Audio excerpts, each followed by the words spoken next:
That is I mean, phenomenal. it starts out with like two couples in a car going to do a little hanky-panky out on the beach. They get the car stuck, and they see something land. It leaves 3 tripod marks in the sand. There's a some type of goo that drips out the bottom of it. The Air Force actually is on the scene along with police. The next day, they take samples of the sand. They measure and take casts of the triangles. I mean, this whole thing is really, everything was there that you wanted. It's a great case, but we have a few of those here in Pennsylvania. I'm not so fired up too much on the Kecksburg case because it's been so diluted over the years. I mean, there have been so many people who said, "Oh, I know what happened. I figured this out on my own." Well, put down your bottle of scotch and tell me all about it. And then you have guys that say, it was another spacecraft, or it was this, or it was that. We were up there, three times, I believe. And I have more interest in the Carbondale, Pennsylvania case than I do in Kecksburg. And Carbondale was a case where some young folks, and it's a very small town, Carbondale. I mean, probably Frank Lee and myself, drunk, could run around that place and finish in top 10. And hi, Frank. I just saw him That up on is chat. so funny because I've seen Frank run. Just kidding. Just kidding. But so anyway, these kids see something fly over the baseball field. It's a park and baseball field, and they hear it splash into a mine area where there's a mine water collection, which is just runoff from the mine. There's nothing there. It's not a lake. It's not a stream. It doesn't have any current. And make a long story short, of course, the police show up, and you got some investigator out of Philadelphia who absolutely friggin' hates me now because I debunked his whole case. He should have never published his report. I guess he figured nobody would ever find it. But yes. Yeah, I found it. So everything that he was, and if you went on the internet and you mentioned anything about that case, he would belittle you and eat you alive. He had it all figured out. Well, I had his report. That pretty much done him in. And Don't you hate when that happens? I'm glad that we're not the kind of people to say that. But when I called up and they said they had his full report, and I almost fell off my chair. I said, "Can I buy that?" They said, "Sure. You don't even have to buy it. We'll give it to you. Just send us some postage." I sent a postage, and I had it 3 days later. And there was the whole report. People that he said were there weren't there. What he did, he didn't do. I mean, just it went on and on and on. Oh my gosh! And that was the last we heard of him. Matter of fact, he's not even on the internet. Matter of fact, I think 2 weeks after I caught up to him, actually talked to him on the phone, and he's actually yelling at me and calling me down, this, that, and the other thing. You don't know, you weren't there, and I let him go. And I said to him, but I have your report. No, you don't. Absolutely not. No way you can have my report. I said, well, let me describe it to you. So I described the first 4 pages. He hung up on me. But anyway, that's a very good case because something went into that silt pond. Something went into that silt pond. Yeah. The kids said it went inside. They saw something bright, fiery come out of the sky and go into the silt pond. Divers were on the scene. Police were on the scene. Military were on the scene. I mean, everybody in the world was on the scene. And the diver comes up with a lantern, right? And I have one in my office. I have one in my library. We bought one. We got the original battery. We did the test to see if it would work. And in the statement, I called the people that manufactured the lantern, manufactured the battery. They also did the same thing, buddy. If that thing was in there, and that's what it looked like when you opened it up, it was never lit to begin with. Oh my gosh! You know what? We're going to have to take a break. All right. And at least I caught it this time. We're usually too engrossed in our conversation to even pause. So that's a plus. But when we come back, I want to hear more of this stuff. This is so amazing. But y'all, we are going to be gone for 3. I hope you enjoy this. And we will catch you back on the flip side. Thanks for being here.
listening to WBHM,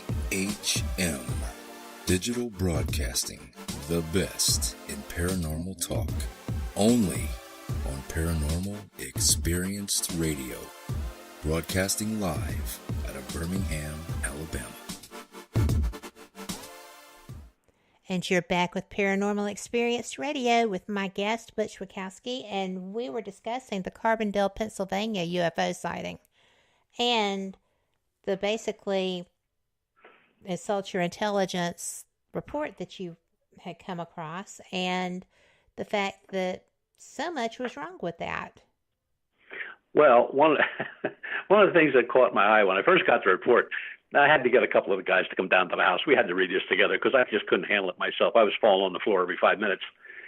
And like the one thing in there says, well, when the police arrived on the scene, which this was verified by the witnesses, he jumped out of his car and fired 5 shots from his revolver at the light. Now, they were answering a call they thought was a plane crash. I don't know if I want to be around that police department, because if my plane crashes up there, the first thing I'm going to have to do is duck, because they're going to come and start shooting at the lights. So then the same police put in the report, and so does this guy. He puts in the report that the police were trying to pull this light out of the water. Now, where they say it was located, the depth of this silt pond probably runs from 0 at the edges out to about 14 feet deep. The guy's got a 5-foot long pole, and he's trying to pull this thing out 14 foot of water. And he said, I have it. No, I lost it. I have it. No, I lost it. And I'm going like, that's a pretty neat trick. You know, you got a 5-foot pole. You got a 5-foot pole, and you're pulling something out of 14 foot of water. I want one of those poles. But so basically, this guy was just fudging the whole case. Something went into that water. Matter of fact, I'm looking at samples on my desk right now of water and the silt that we took. And, we did everything. We did the proper mapping, aerial photographs. We did the whole thing. And nothing matches his report. Nothing. But here's the part that gets interesting. In that report, and he doesn't put it in, somebody from Hynek's office puts it in, because Hynek's office sent a guy out there also. Puts in there that the police department in Carbondale was on the phone with NASA and the alphabet agencies, FBI or somebody, I forget what it is, and for over an hour and a half.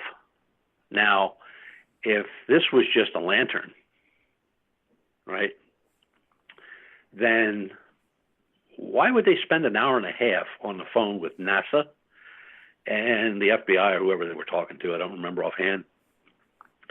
And then the military all of a sudden shows up. And the diver, now I'm sure there's divers in Carbondale, Pennsylvania.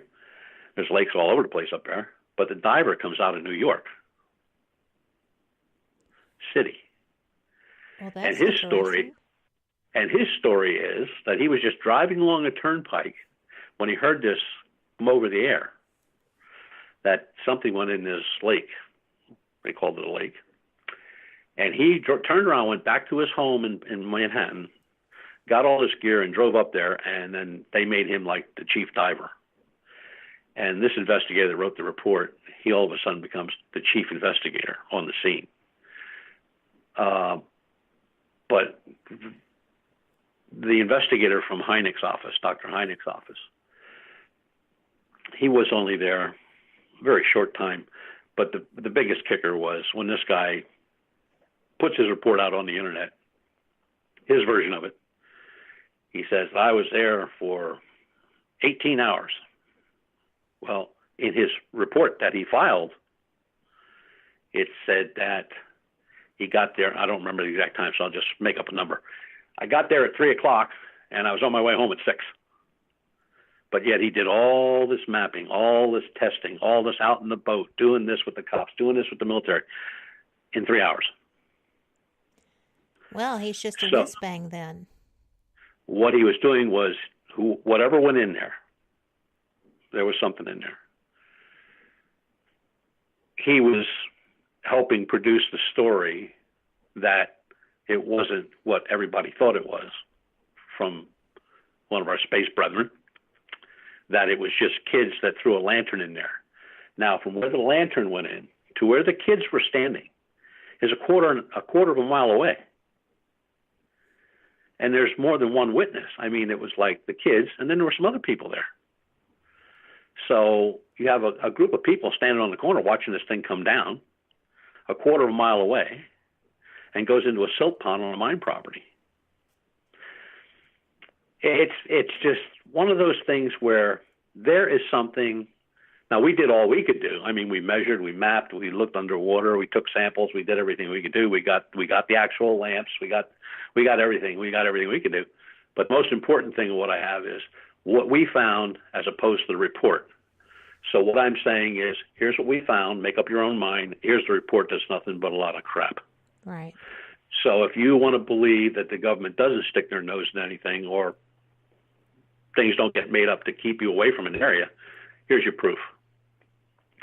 And it was just, we've run into so many cases like that over all these years where, something is valid. The people you're talking to making the report, it's valid. They're telling you the truth. They're telling you the truth. You're looking right at them. What they say, where it happened, is exactly what they say, exactly what happened. What happened. There's historical reports for that particular area of the same type of sighting. Maybe not that month or the month before, but maybe a half a year or so earlier there was a sighting, same thing.